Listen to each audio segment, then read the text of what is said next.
Amur Temur va Temuriylar davrida Markaziy Osiyo mintaqasi o'zini eng kuchli qudrat cho'qqisiga yetdi.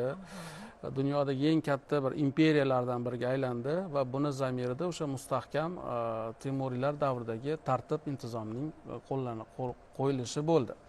Ikkinchidan, albatta Timur ham xuddi Chingizxon kabi o'zini qonunnomasini, tuzuklarini yozgan va mana shu tuzuklarga tayangan holda u mamlakatni boshqardi.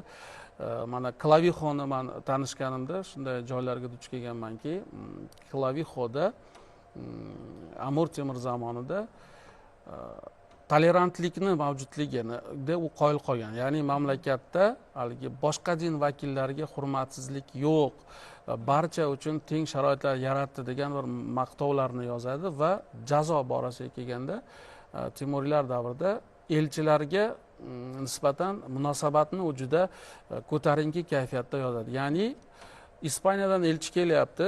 Buni men oldingi bir ko'rsatuvlarda eslagan edim. Elchi kelyapti va yo'lda elchini oti kasallandi yoki oti yaroqsizlandi.